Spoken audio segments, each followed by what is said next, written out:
Hello everyone, hope you're okay. My name's Baz, for those of you that don't know me, and I own Black Cat Magic. Used to have a website, don't anymore, but it might be making a comeback. The reason I'm making a video is because a little while ago I decided that if I'm ever going to release anything further to the Magic community, then I'll show you how it works, within reason if I can, so that you're not just wasting your hard-earned money like we do so often, and you're not cluttering up your Magic drawer. So if you want to buy it, you can, and if you don't, you don't, at least you'll know. What we're doing is we're releasing a set of 10 ESP cards, and I'll show you them in just a second. They were designed from the ground up. They had to be marked, they had to be one way, and they had to be plastic. So they're 100% plastic, which is fantastic for this day and age where we can now Dettol wipe them and they're good to go again. So let me show you what they look like. These were the favourites amongst people. Everybody seemed to want the grey. Wasn't really my favourite to start with, but it has won me over now that they've been printed off and they do look fantastic.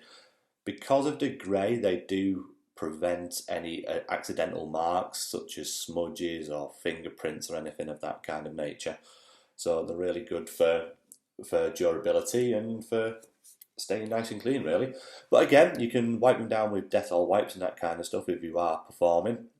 I would say to avoid the likes of the Dettol sprays and isopropyl alcohol, as they will make little bits of marks. You can wash it off with a sponge and some warm water, but I found that the Dettol wipes are the way to go.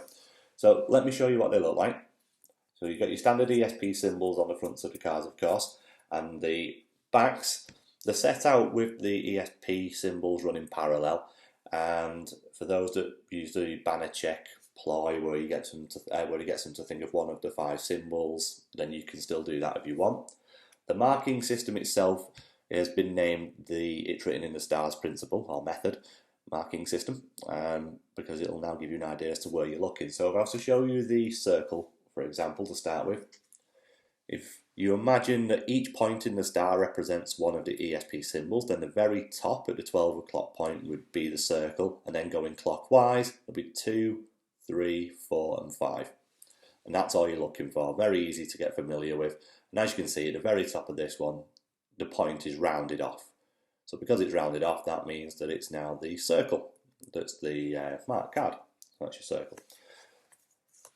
This time with the plus, as you can imagine now where you might be looking, it's just going to be, as I say, in a clockwise fashion at the second point, and that one's been rounded off.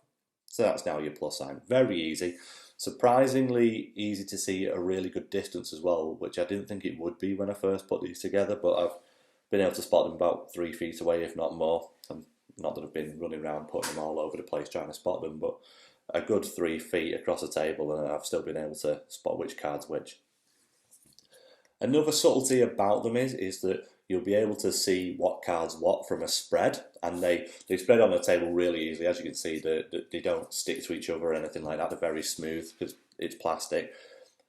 The one-way system that I've put on the cards, it's in the wavy lines. Each set of wavy lines on the card runs in the opposite direction to each other, and that means that when one of them's turned upside down in a pack, the wavy lines will now start at a different point. So for example, right now this card here the wave goes down then up, but on this side it's up and then down.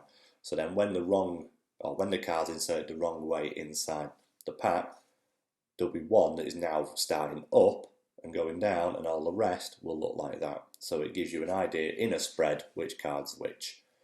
And because you can read everything from a spread, as soon as you spot that this card's the wrong way around in the spread, you can quickly glance up and realise that it's also your circle that they've chosen, which is quite beneficial in certain routines because you'll be able to see the card after they've shuffled and pretty much handled everything within reason, and then you'll be able to see which card that they were thinking of as well. So it's very hands-off in that respect. They can shuffle and do the usual one-way system handling. Anyway, thanks for listening to me rambling on for 5 minutes, and see you soon.